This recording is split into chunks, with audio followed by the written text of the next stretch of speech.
J'ai ma psy qui m'a diagnostiqué au potentiel. Je sais pas ce que c'est. Petit pot de beurre, petit pot de beurre, petit pot de beurre. Bon, finissons-en. Cette année, j'ai quitté mon CDI et j'ai découvert Blanche Gardin. Vous ne voyez pas le rapport ? Rassurez-vous, c'est normal. En tout cas, si vous aimez l'humour de Blanche Gardin, il faut que je vous parle d'elle. Au début, comme toi, je pensais que Blanche Gardin était une humoriste comme les autres. Mais en faisant des recherches, je suis tombé sur cet article. Voici l'article du Figaro où Blanche raconte comment son séjour à l'hôpital psychiatrique est à l'origine de sa carrière. Et donc on peut lire que un psy lui avait suggéré d'écrire une sorte de biographie, exercice censé déplacer le point de vue par la recontextualisation et la formalisation écrite des émotions. On comprend qu'elle n'a pas voulu monter sur scène pour faire rire, mais parce qu'elle en avait besoin. Et oui, Jamy, l'écriture a des vertus thérapeutiques. L'écriture est un plaisir. C'est une manière de faire ressortir quelque chose qui est en soi. C'est un mode d'expression. C'est-à-dire on a une pression à l'intérieur, on la fait sortir. L'avantage d'écrire un roman, quel qu'il soit, c'est que précisément, on évite 25 ans de psychanalyse. Donc c'est en écrivant ce qu'elle n'arrivait pas à comprendre chez elle qu'elle a créé son personnage. Elle a écrit tout simplement ce qu'elle trouvait bizarre et ce que les autres trouvaient bizarre chez elle. En faisant ça, elle fait d'une pierre deux coups. D'une part, elle résout presque ses blocages psychologiques et d'autre part, elle est payée pour le faire puisqu'elle vend ses places de spectacle. Dans le business, on appelle ça transformer le problème en solution.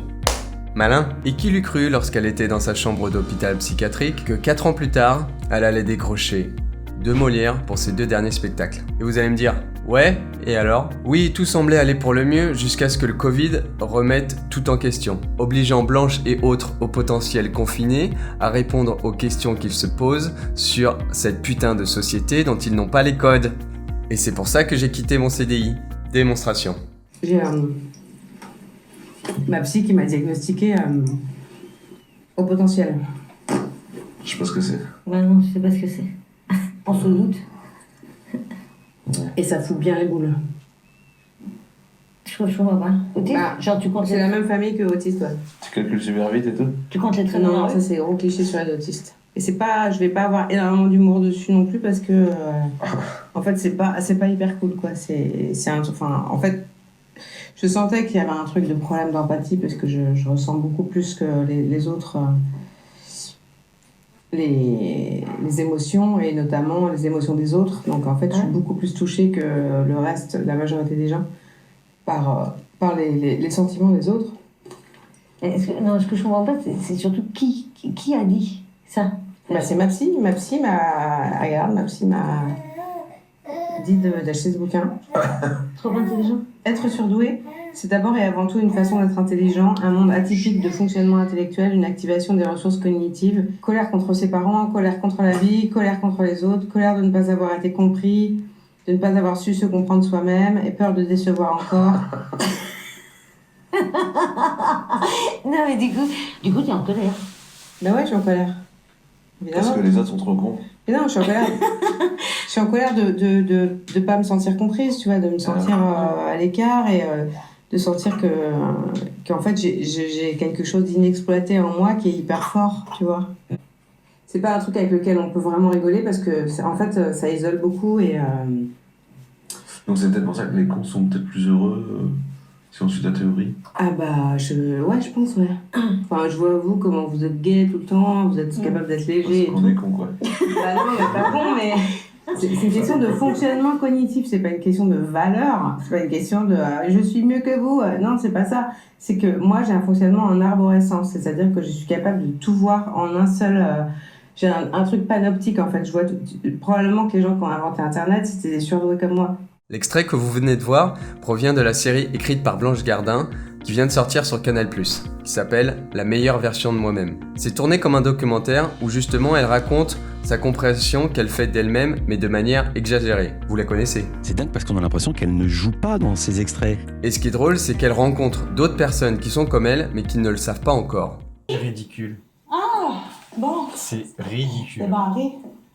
Bonjour. Bonjour. Bonjour. Et excuse-moi, parce qu'il me semble qu'on est au complet, c'est pour ça, Ah bon, mais pourtant je me suis inscrite. C'est quoi ton nom, pardon? Madivan Retika. J'ai pas ce nom-là du tout, hein. Ah non, mais ça, c'est parce que j'ai mis, en fait, je me suis fait rebaptiser en Inde. Donc ça, c'est mon nom de la femme que je suis aujourd'hui. Mais sinon, c'est Marine Poirier. Mais j'aimerais qu'on m'appelle, par contre, s'il vous plaît, Marine Poirier est morte. C'est Donc, absurde, vraiment, rester sur Madjivan Redika. Oui, ok, ça marche. Et vous allez me dire, oui mais c'est quoi ce truc de haut potentiel là? Comme Blanche l'explique, c'est à la fois d'être hypersensible, c'est-à-dire qu'on capte les émotions des autres hyper facilement, et en plus, on se focalise sur des détails qui semblent inutiles. Alors ça sert à rien la plupart du temps, sauf à expliquer des choses que les autres n'arrivent pas à comprendre.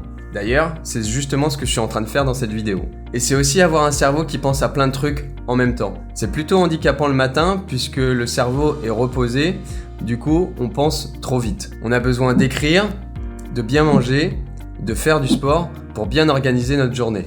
Le matin quand je me lève, je suis pas une femme. Non, on ne se connaît pas, mais je vous assure que le matin quand je prends mon café, je suis pas une femme, d'accord ? À ce stade, tu commences à comprendre pourquoi j'ai fait cette vidéo? Bon, et vous allez me dire, bon, et ton problème à la con là, pourquoi tu vas pas chez le psychologue pour aller le régler? Alors je vais vous raconter la dernière fois que je suis allé chez le psychologue. Alors c'est vrai que j'en pouvais plus et que j'ai attendu le dernier moment pour y aller. Pendant 10 minutes, je lui ai posé toutes les questions que je me posais sur moi-même. Elle avait pas bougé. Puis elle a fini par me dire, j'ai jamais vu quelqu'un qui se pose autant de questions. Vous vous posez des questions que personne ne se pose. En gros, c'est comme si tu avais hérité d'une voiture et le jour où tu l'emmènes chez le garagiste, le gars ouvre le capot, te regarde et te dit « J'ai jamais vu ça.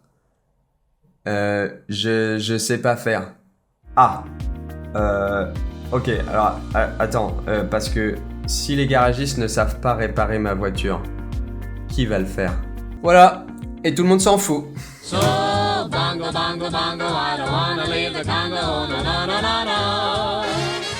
Énorme merci à vous d'avoir fait l'effort de regarder cette vidéo jusqu'au bout. Je sais qu'on parle d'une minorité, mais on est beaucoup plus nombreux qu'on le pense.